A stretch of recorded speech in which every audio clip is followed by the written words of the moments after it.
वो हमरा से मिले के चाहती है। कहतिया कि दद्दन के माल हम तोरा गोदाम तक पहुंचा सकता है। हमनी के ललन के का भइल काली बाबू? अरे उस साला दद्दनवा के मालूम चलिल कि ललनवा हमनी के आदमी है, ऐसे ओकरा के मार देलस। टेंशन बढ़ गई यार। ए पीके का करे के चाहिए रे? हमरा समझ से एक बेर ओकरा से भेंट करे के चाहिए। तू ठीक कहत रे। पता तो चलो कि कितना दम बा ओकरा में। हाँ।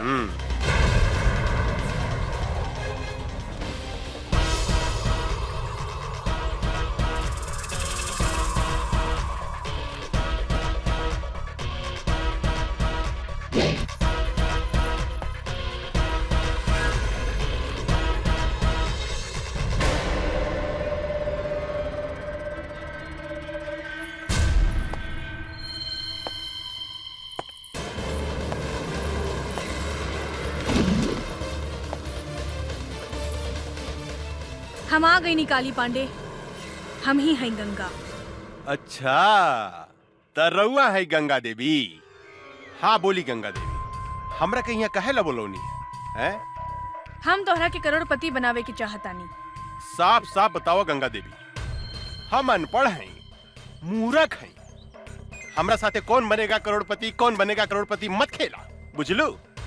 हमरा को बात समझ में नहीं आवत कि तू आखिर हमरा के करोड़पति बनावे के काहे चाहता? हमरा साथे तोर का रिश्ता बा? हैं? उहे रिश्ता बा जवन एगो चोर के साथ होकेला।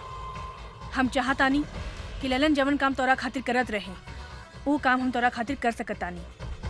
दद्दन के माल हम तोरा गोदाम तक पहुंचा सकतानी, लेकिन हमरा शेयर चाहिए 25%। उहो माल पहुंचला के बाद। शर्त मंजूर बा? हमरा शर्त मंजूर बा गंगा देवी, लेकिन एगो बात याद रखिए, हिमालय के गोद से बंगाल के खाड़ी तक जे गई गंगा नदी बहेली नु, हमरा धोखा दिला के बाद हम तोहारी शरीर के छोटा छोटा टुकड़ा करके गंगा नदी में बहा देम। एकर जरूरत ना पड़ी काली पांडे, हम माल मंगवावतानी।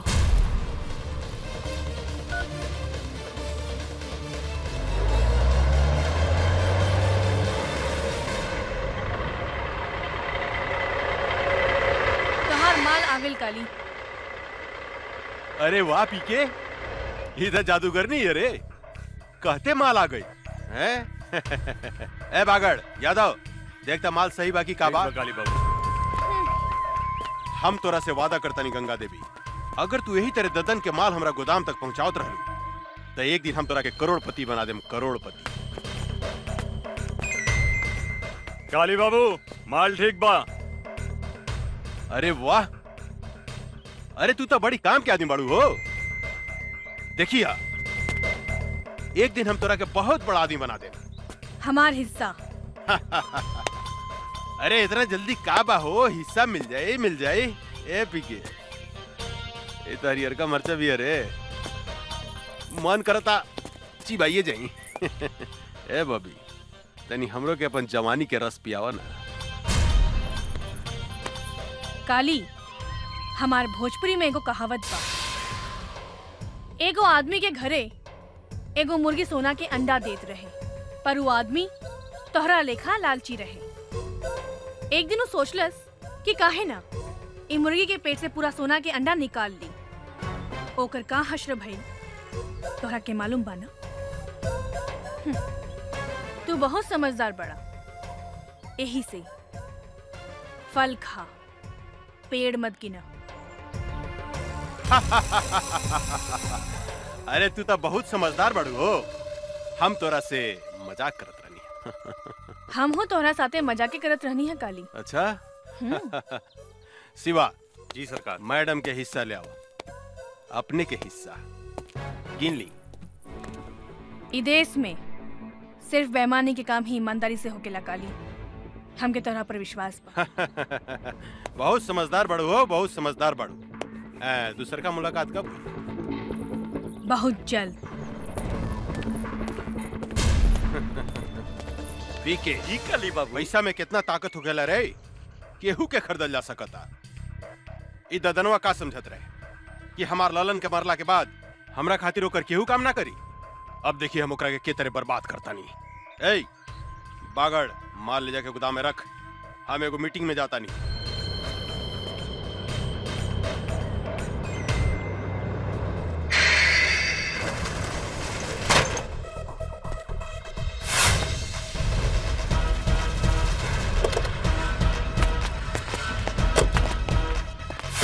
तू गोदाम काहे बंद कर देलू है गंगा? काहे से कि ये ट्रक ददन के ह और ये ट्रक ददन के गोदाम में ही जाई। ई तू का कहा तारू? हाँ, हम ठीक कहता नहीं। अब चला, हमारा रास्ता छोड़ा। ई तू ठीक नहीं को करत गंगा देवी। काली से दुश्मनी बहुत महंगा पड़ी। ए, आपन जिंदगी के बारे में सोचो। सामने से हटो, ना तो तोहनी के ऊपर भेज दे। ऊपर तो तोहरा के हमनी के भेजब। ए जोरे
साला का समझत रहे ददनवा कि हमनी के ललन के मार दी तो ओकर माल हमने गोदाम में ना आई। आज सारा माल हमने गोदाम में आ गई। मजा सरकार हैं? सरकार गंगा देवी तो गद्दार निकलल। वो हमनी के मार के ट्रक लेके भाग गई। ये का बोलता? हाँ सरकार, हम ठीक बोला तू था। सच बोलता री? हाँ हम ठीक बोला था। नहीं रे साला सांड जिसन होके घोड़ा से मार खा के आ गेली। लाज नहीं खलागा? चुल्लू पर पानी में डूब के मर जाओ। ये लड़की आग में हाथ डाले के कोशिश कैले बिया, हम ओकरा के जिंदा ना छोड़े। हमरा विचार से वो लड़की के इतना कमजोर मत समझी काली बाबू। हमने के जैसे आदमी के चुना लगा दिला। हमरा तो बुझाता कि वो ददनवे के कोनो आदमी रहे। सांप के मुंह में हाथ डाले के कोशिश कैले बिया, ओकरा के जिंदा चबा जम हम। काली पांडे के माल बचावल इतना आसान नहीं खे पीके, इतना आसान नहीं खे। काहे कि सांप के डंक में विष होखेला, बिच्छू के पोंछ में विष होखेला, लेकिन एक काली पांडे के अंग अंग में विष भरल बा। ददन से लेकर वो लड़की तक हम ऐसा डसेम कि ये धरती पर पानी ना मांगी। भगवान कसम। वाह बेटी, एकरा कहल जाला दिमाग। ऊ काली पांडे हमार जितना माल लुटले रहेल, ऊ सूद समेत वापस ले आइलू। आखिर बेटी केकर है बाबूजी? हमार यानी दद्दन पहलवान के। लेकिन आज के बाद तू अकेले बाहर मत निकलिया, हमेशा अपन आदमी साथे रखिया। मंगल, आज से गंगा के ध्यान तू रखिया। शेर आपन शिकार खुदे करेला बाबूजी। हम राउर बेटी हैं। 10 आदमी ला, अकेले काफी बानी। जे कहे भाई जी, बड़ा जिद्दी बाड़ी राहुल लड़की। मतारी के सुख जौन बच्चा के ना मिलेला, ऊ ऐसा ही होखेला मंगल। हमरा समझ से इनकर ब्याह करा दी भाई जी। तू ठीक कहा तारा मंगल। एकरा ला कौनो नीमन लइका खोजे के पड़ी।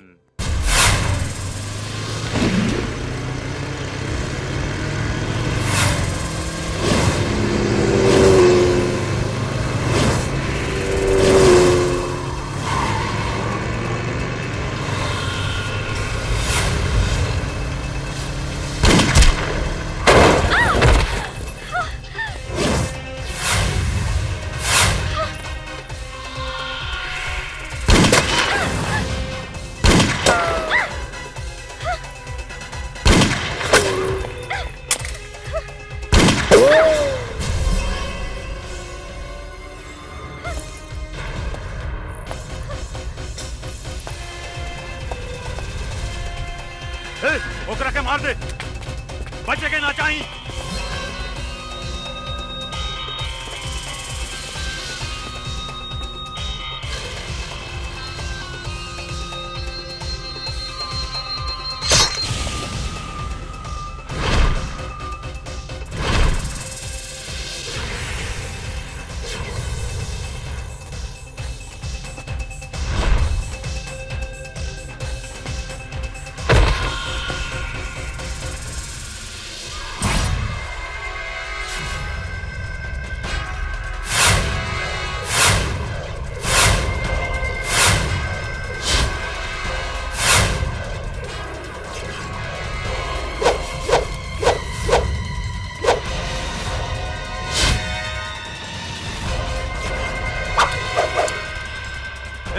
जाके ढूंढ के मार दे ओकरा के, ढूंढ ओकरा के।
आओ जल्दी बैठा बैठा।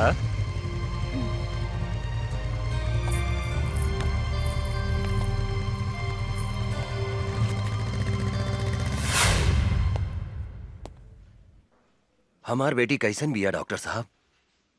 ऊपर वाले का शुक्र मनाइए कि इस लड़के ने आपकी बेटी को सही समय पर हॉस्पिटल ले आया। अब इसको कोई खतरा नहीं है। अब आप इससे बात कर सकते हैं। धन्यवाद। आवा बैठा बैठा। हम तोहरा के कितना बेर कहनी की अकेले घर से बाहर मत निकला, लेकिन तू हमार कौनो बात ना सुनेलू। अगर तोहरा का कुछ हो जाई तब? बाबूजी, जिंदगी में तो छोट मोट घटना घटत रहेला। नो रिस्क नो गेम। चुप रहा, बेकार के बात मत करा। शुक्र मनावा की लड़का के वजह से तोहार जान बच गई। तोहार नाम का है बेटा? अर्जुन। कहाँ रहेला, काम का करेला? फिलहाल बेरोजगार बानी, इस शहर में अभी नया बानी, काम के तलाश में भटक रहल बानी। आज से तोहरा एने ओने भटकला के कौनो जरूरत नहीं खे। हमनी के काम थोड़ा टेढ़ा मेढ़ा बा, लेकिन खराब नहीं खे। अब आज से तू हमरा साथे काम करबा, और तोहार सबसे बड़ा काम बा हमार बेटी के रक्षा करेंगे। मतलब आज से तू हमार बेटी के बॉडीगार्ड। जी।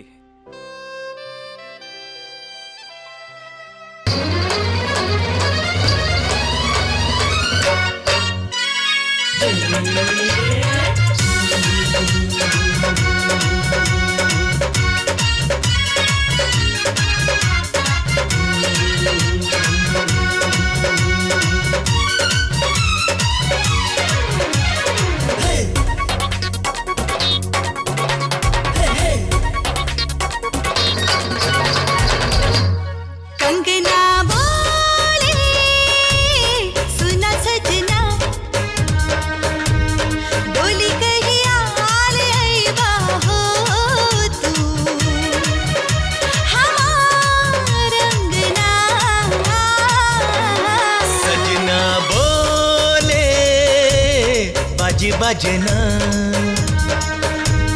डोली चढ़ के तू ही आएबो हमार आंगना कंगना बोले कंगना बोले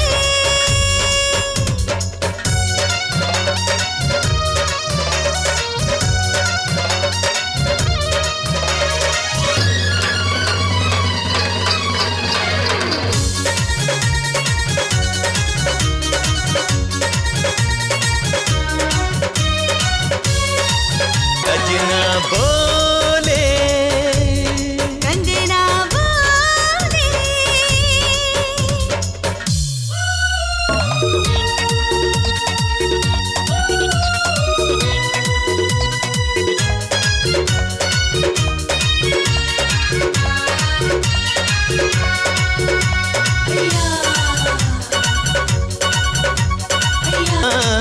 सजना बोले सजना बोले सजना बोले एक दिहल झरिया बरम गइल झरिया पहुँच लेके अच्छे हरदम मधुआ का नाम लेके हैं खाली काहे हमार बेइज्जती करवावत रहे आई एम बेइज्जती फील हमरा में कौन ऐसन कमी बात रे तोहरा में तो कमी बा के कहले रहे तोहरा के बुढ़ापा में तीसर का ब्याह करे के तीसर का ब्याह करी चाहे चौथा ब्याह करी ओकरा से तोरा मतलब 2 बीघा खेत बेच के तोरा बाप के हम तिलक देले बानी दहेज में आ सुन हम बुढ़ा गनी तो का हो सब कमवा तो हम ही नु करत नहीं रे बर्तन मजवाते बारे लुगा धोवाते बारे गोड़ दबवाते बारे तो अब का लेबू बाबा जी के घर से हमर प्राण लेबू अरे बाप रे बाप अरे बाबू रे बाबू हम ने देखा साला के बैठ के बर्तन मजता और मेहरारू हुआ बैठ के लिपस्टिक लगावतिया है मऊगा कहीं का। अरे बर्तन धोला से और कपड़ा धोला से मेहरारू के प्यास ना बुझेला ओकरा औरी कुछ चाहिए। अरे ओकरा तो हमरे जैसन जवान मोरा चाहिए जवान ते सुगावा ते सुगावा ते सुगावा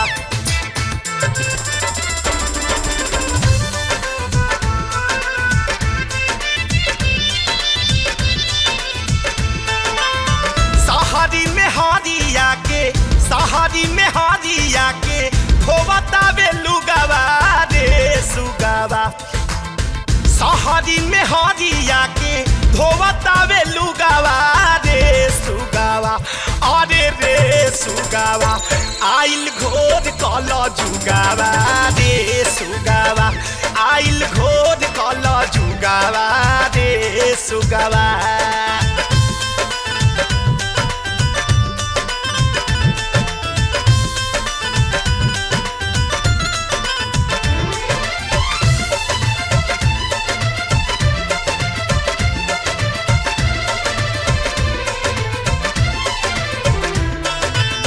रोजे रोजे से जिया पे घोड़ा वो दबावे तेला वो लगावे कबो बेना वो डोलावे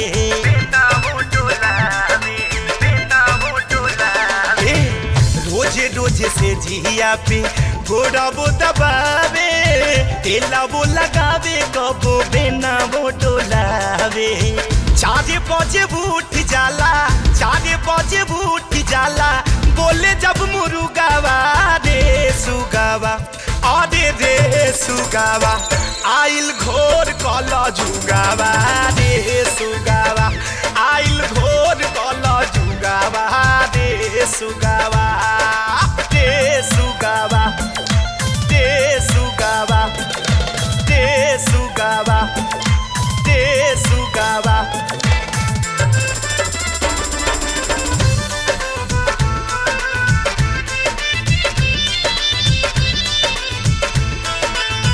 बेगल टका के जब जाले ई बाजारे लाली लगावे इहे केसिया सवारे केसिया सवारे केसिया सवारे बेगल टका के जब जाले ई बाजारे लाली लगावे इहे केसिया सवारे लुका पहिरावे रोजे लुका पहिरावे रोजे भइल बा मौगावा रे सुगावा आरे रे सुगावा आइल घोर कला जुगावा रे सुगावा आइल घोर कला जुगावा रे सुगावा ए आइल घोर कला जुगावा रे सुगावा आइल घोर कला जुगावा रे सुगावा।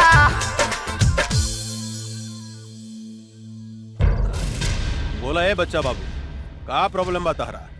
पांडे जी पटना में हम एगो मॉल बनावे चाहता नहीं, लेकिन ई मॉल के रास्ता पे एगो आदमी के घर बा जकरा वजह से ई मॉल बनावे में बहुत तकलीफ हो रहल बा, और जब तक ले वो घर नहीं खे टूटत हम वहाँ मॉल नहीं खी बना सकत। अरे तक घर खरीद ली बच्चा बाबू। खरीदे के बहुत कोशिश कईनी पांडे जी, लेकिन वो ऐसा थूथूर मेहरारू बिया कि कोनो भी कीमत पे वो मकान बेचे के नहीं खेचा। हम अगर ये घर खाली करवा देम तो कीमत का देम? हम अपने के 25 लाख रुपया दे दे पांडे जी। बच्चा बाबू हम अपने से कोनो सत्यनारायण भगवान के प्रसादी नहीं की मांगा, चलिए उठी हिस्सा मांगता नहीं हिस्सा। 25 लाख रुपया कोनो कम ना होला पांडे जी। अरे बुढ़बा के लेकर हुआ बात करत नहीं। अरे बच्चा बाबू हम बाबा हैं बाबा, लोग हमार दर्शन करे के 20-25 लाख रुपया यही दक्षिणा में दे देवे, परसेंट के बात करी बच्चा बाबू। अब परसेंट रहुए बताएं पांडे जी। 20%। ठीक बा, हमरा शर्त मंजूर बा। जा तोरा बाबा के आशीर्वाद मिल गए बच्चा बाबू, अब मॉल बनावे के तैयारी करा जा। जी पांडे जी। ए बागड़ पटना चले के तैयारी करता रे। जी काली बाबू। वो जमीन हमरा कोनो भी कीमत पर चाहिए, कोनो भी कीमत पर वो घर पर हमनी के कब्जा करे के बा। 20% के सवाल बा यार। चल गाड़ी निकाल, 2-4 गो आदमी रख, चल पटना। ठीक बा काली बाबू, हम अभी निकाला तानी। ए गाड़ी निकाला सन।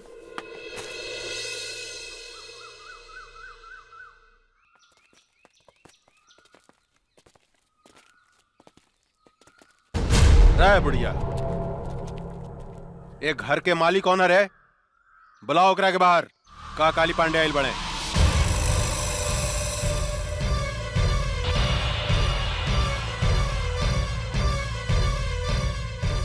जानकी देवी? अरे तो बड़ा आश्चर्य के बात हो गई। एकरा के तो हमनी के मार दले रानी सानू, फिर ई जिंदा कैसे हो गई रे? पीके एकरा के चिंता ई परतपा के मेहरारू बुझाती है। हमरो तो ओकरे मेहरारूए लेखा बुझातिया, लेकिन हम तो मार दिले रहनी, तो फिर ई जिंदा कैसे हो गई? पांडे जी, अरे ईता जानकी देवी के जुड़वा बहन जैसा लगातिया। ठीक कहता रे। अपन काल के पहचाने में गलती करत रे काली। हम जानकी देवी ही है। जानकी देवी तोहर मौत।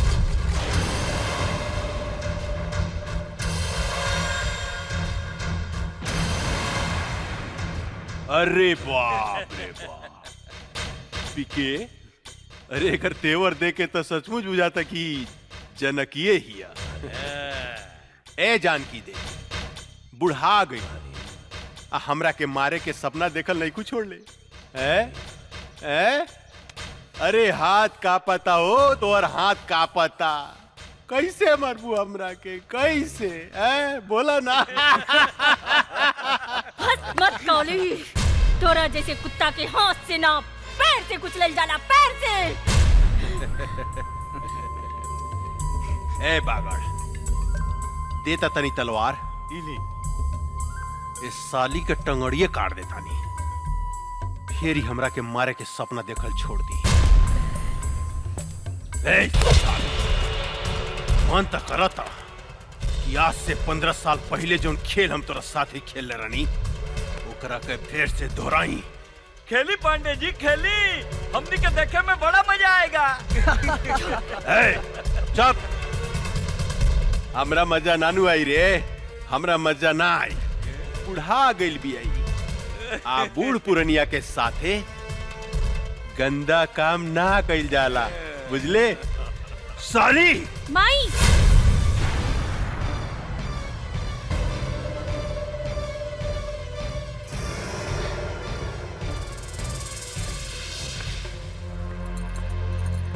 ना ना, हमार माई के छोड़ दी। माई ये तोहर बेटी हिया। अरे इस साला पी के ये हम का देखता नहीं रे कि सारा के सारा खानदान जिंदा कैसे बच गेल रे। क्या बांध के फेंक ले रहे रे एकनी के। कुछ देर के बाद ऐसी प्रताप सिंह गई आ कहिए कुछ तो हमू जिंदा बानी, हमू जिंदा बानी, हमू जिंदा बानी। साले मन तो करता घुसर दी तोरे पेट में। ना सरकार ना, हमनी के ओकरा के 9-10 गोली मार ले रहनी, ओकर बचे के कोनो चांस नहीं खे।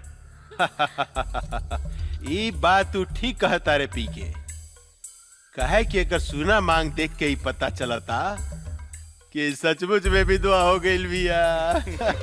रे काली, हम अपन पति के चिता के आगे प्रतिज्ञा कैले बानी, तोरा खून से अपन केस बांधा। अरे बाप रे, कब्र में टांग लटकल बा। अब बात कर तरु शेरनी लेखा हैं। चला जानकी देवी, हम तोहरा के माफ कही, लेकिन एगो बात कही, तोहार बेटी तक कचनार कली हो गई बिया हो। एकरा के उठा के ले जाई चितपट खेले खातिर। रे काली, जर के राख हो जाबे अगर हमार बेटी का छू लेता। अरे बाप रे, हैं?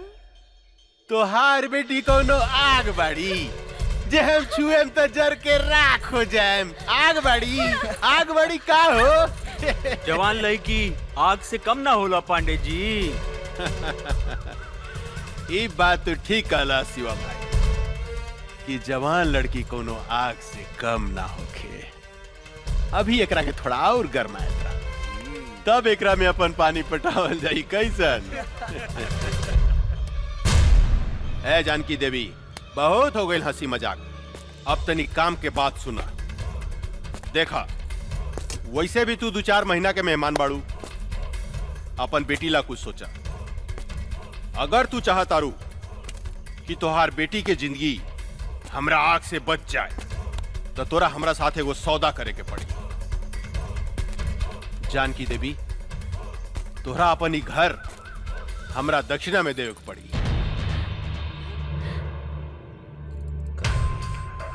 पंडित हई, दान पुण्य करबू तब फायदा में रहबू। वैसे भी हम तोरा दरवाजा से खाली हाथ लौटे वाला नहीं खी। दोनों में से कोनो एगो चीज तोरा हमरा दान करही के पड़ी। तहार बेटी चाहे ई घर। अपन घर हम कोनो कीमत पे ना देब। अरे जानकी देवी, अगर तू अपन ही घर हमरा के ना देबू तो हम तहार बेटी के उठा के ले जाए, अपन भोग लगैला के बाद में कोठा पर बिठा दे। तनी सोचा, तोहार बेटी के इज्जत के चिथड़ा उड़ जाए। प्रताप सिंह के आत्मा बड़ा रोई।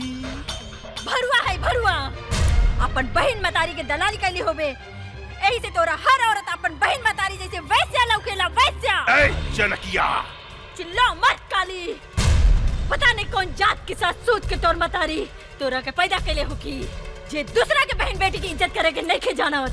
राण की औलाद है तू हमार कुछ नहीं के बिगाड़ सकत। एगो बात याद रख काली, ई कमजोर औरत तोरा छाती के दर के मरुआ ना रुकनी तो एसपी प्रताप सिंह के पत्नी ना। ए साली हम चाही ना तो तुहार शरीर के मांस के छोटा छोटा टुकड़ा बना के सिको बना के खा सकता नहीं, लेकिन हम तोरा के मौका जरूर दे। बस 3 दिन के अंदर अगर ई घर तू हमरा नामे ना कैली तो तोरा बेटी के साथ हम हुए खेल खेलेम जन 15 साल पहले हम तोरा साथ खेले रहनी। याद रख, सिर्फ 3 दिन। जानता नहीं तू हमरा के सांप के जीभ में बीसो खेला, बिच्छू के डंक में बीसो खेला, लेकिन एक काली पांडे के सारा अंग अंग में बीस भरल बा। ऐसा डसेम बेटी मतारी के कि सीधा प्रताप सिंह के लगे भेज दे।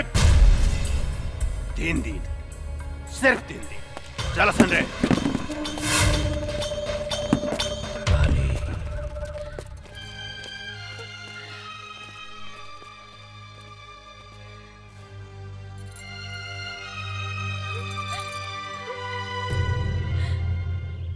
गंगा, अपन जिंदगी के बारे में का सोच लू है? का मतलब? मतलब कब तक ले कुंवार रहे जा? बोला, शादी कब करबू हमरा साथे? देखा अर्जुन, हम इस शादी ब्याह के चक्कर में पड़ के आपन जिंदगी बर्बाद नहीं करे के चाहत। हम आपन जिंदगी बिंदास जिए के चाहतानी। हमके आजादी पसंद बा, गुलामी ना। एकर मतलब हमनी जिंदगी भर कुंवारे रहेम सन? तहार मर्जी। ठीक बा, हम जाता नहीं। हाँ? खिसिया गईला का राजा जी। लेकिन एक बात बा, खिसियला के बाद बड़ा नमकीन लागेला।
अरे ऊ दिन एकर मुंह से लार चुवत रहे। लार तो हमरे मुंह से टपकत रहे बांगड़ भाई। चला बेटी, किना गेल सामान। हाँ माई, जल्दी चला। कोनो बात नहीं की चिंता नहीं के करे के। अरे मातारी बेटी कहाँ घूमती? अरे रुका हो। अरे रे रे रे जानकी देवी, इतना घाम में इनकरा के बाहर लेके मत घूमी, न तो मुरझा जाइए हो। इनकरा के ले जाके एसी में रखी, हमेशा फ्रेश रही है फल फूलने का। और काली बाबू के फ्रेश माल पसंद बा मुरझाइल ना। ठीक कहता रहा बागड़ भाई, इनका जो अगर कुछ हो गई तो काली पांडे हमनी के छोड़िया ना, हमनी सबके डर्टी पिक्चर बना दिया। उलाला उलाला उलाला उलाला उलाला उलाला उलाला। रे बुढ़िया ना भूकल ना, ना तक काली बाबू हमनी के जान से मार दी। हाँ एक चुम्मा दे दे रानी जी, बन जाई जतरा, एक ही चाटी मारला, लेकिन एक चुम्मा दे दे संगमरमर के तरासल सोख बदन, आहा मन करता चूम ली तो हरी लाल लाल गाल, आहा चलो मन माई, करता दांते काट। चलो।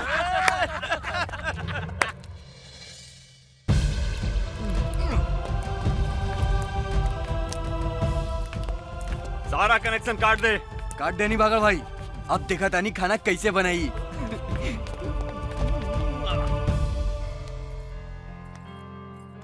एक गिलास गर्म पानी ले आवा। हाँ माई।